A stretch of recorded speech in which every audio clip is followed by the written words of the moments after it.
বাংলাদেশের নিরাপত্তা পরিস্থিতি নিয়ে বিবেচনায় ভ্রমণ সতর্কতা হালনাগাদ করেছে কানাডা। নতুন নির্দেশনাতেও বাংলাদেশকে উচ্চমাত্রার সতর্কতা অবলম্বনের একটি তালিকায় রেখেছে দেশটি। তবে পার্বত্য চট্টগ্রাম অঞ্চলের জন্য জারি করা হয়েছে আরও কঠোর সতর্কতা। এলাকাটিতে সব ধরনের ভ্রমণ এড়িয়ে চলতে বলা হয়েছে। 10 তারিখে কানাডা সরকারের ভ্রমণ বিষয়ক ওয়েবসাইটে প্রকাশিত হালনাগাদ তথ্যে বলা হয়, বাংলাদেশের রাজনৈতিক উত্তেজনা, আদালত কেন্দ্রিক কার্যক্রম এবং বিভিন্ন রাজনৈতিক কর্মসূচিকে ঘিরে আকস্মিকভাবে বিক্ষোভ ও সংঘাত ছড়িয়ে পড়তে পারে। এতে সড়ক যোগাযোগ ব্যাহত হওয়া, ব্যবসা প্রতিষ্ঠান বন্ধ হয়ে যাওয়া এবং সহিংসতার মতো পরিস্থিতি সৃষ্টি হওয়ার আশঙ্কার কথাও উল্লেখ করা হয়েছে। এ অবস্থায় বাংলাদেশে থাকা কানাডীয় নাগরিকদের জনসমাগম ও বিক্ষোভ স্থল থেকে দূরে থাকার এবং স্থানীয় প্রশাসনের দেয়া নির্দেশনা অনুসরণ করার পরামর্শ দিয়েছে দেশটির সরকার। একেবারে যথার্থ। আসলে নিরাপত্তা পরিস্থিতি বাংলাদেশের ভেতরে যে খারাপ থেকে খারাপের দিকে যাচ্ছে এতে কোনো সন্দেহ নেই। এবং আমরা যেভাবে দেখছি যে সরকারি দলের যে যুবক সংগঠনটি, তাদের যেভাবে তারা এই মানে ছাত্রলীগের মতো এই আগেকার মতো চাঁদাবাজি এবং মাঝে মাঝে আরও ভয়ঙ্করভাবে তারা কার্যকলাপ শুরু করছে, আমার কাছে মনে হয় যেন নিরাপত্তা, আভ্যন্তরীণ নিরাপত্তার জন্য এককভাবে যিনি দায়ী তিনি হচ্ছেন স্বরাষ্ট্রমন্ত্রী।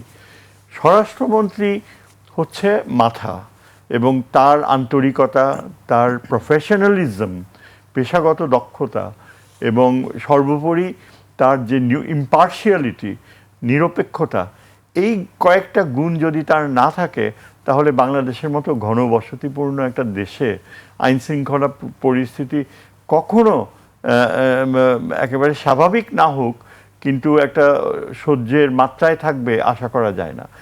আনফর্চুনেটলি আমাদের দুর্ভাগ্য যে এমন একজন ব্যক্তিকে এই স্বরাষ্ট্রমন্ত্রীর দায়িত্ব দেওয়া হয়েছে, যিনি, তার কাছে, আমার কাছে সবসময় মনে হয়েছে যে মনস্তাত্ত্বিকভাবে ভদ্রলোক যেহেতু একটা সময় আমলা ছিলেন এবং তার মানে পড়াশোনা করেছে বিশ্ববিদ্যালয়ে, আইনের উপরে পড়াশোনা করেছে, এমন কোনো আহামরি তার পারফরমেন্সও ছিল না, বিসিএসে ছিলেন। এবং এই যে আমলা মানসিকতার তার background, he has simply no idea how to run the home ministry. তার সামান্যতম ধারণাই নাই তিনি হোম মিনিস্টার পদে কেন গেলেন। তার আসল উদ্দেশ্য হচ্ছে এই পদে থাকলে একটা জাঁকজমকপূর্ণ নিরাপত্তা, ব্যক্তিগত নিরাপত্তা উপভোগ করা যায়। এই পদে থাকলে সারা পুলিশ বাহিনী, নিরাপত্তা বাহিনী তাকে দেখলে সালাম দেবে, তার চারপাশে গার্ড অব অনারের ব্যবস্থা করবে, পুলিশের সমস্ত এই যে অ্যাপয়েন্টমেন্টসগুলো হায়েস্ট লেভেলে তিনি নিয়ন্ত্রণ করবেন। অর্থাৎ সব কিছু যেগুলো আমলাতান্ত্রিক আনুষ্ঠানিক ক্ষমতা উপভোগ করার প্রয়াস, সেগুলো এই ব্যক্তির মধ্যে দেখা যায়। এবং কোনোভাবেই কিন্তু তার মধ্যে সামান্যতম ইঙ্গিত নেই যে এই পদে তার থাকা, এই মন্ত্রণালয়ে দেখা তার জন্য তার কোনো যোগ্যতাই নাই।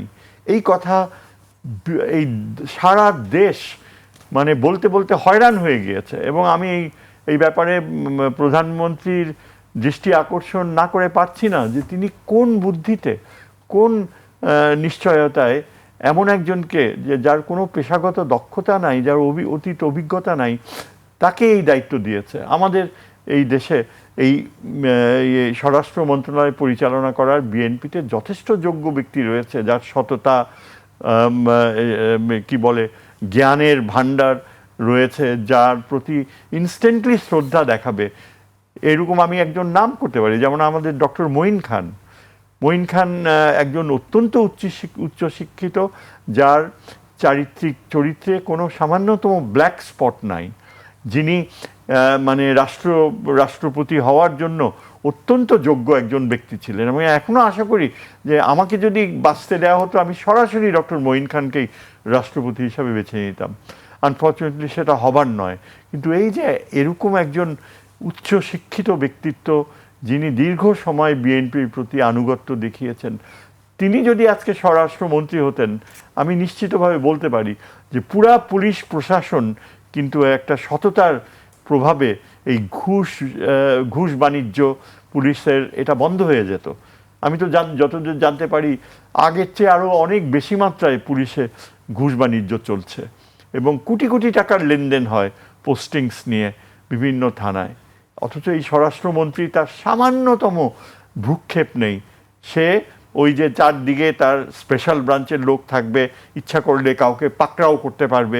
সবচেয়ে খারাপ তার যে মানসিকতা সেটা হচ্ছে যে কোনো ইম্পার্শিয়ালিটি নেই।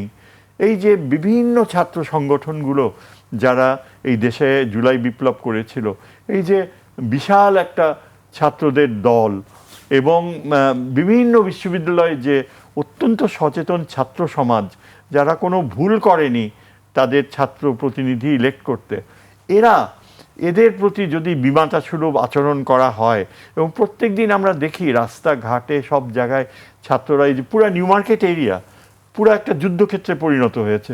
দুইটা দল তাদের ওই রাস্তার পাশের ব্যবসা কিভাবে উপরি তুলবে এগুলো নিয়ে 2-3 দিন থেকে সেখানে মারামারি চলছে। What is the home minister doing? Home minister এখন তার ডাইভার্সন অন্যদিকে।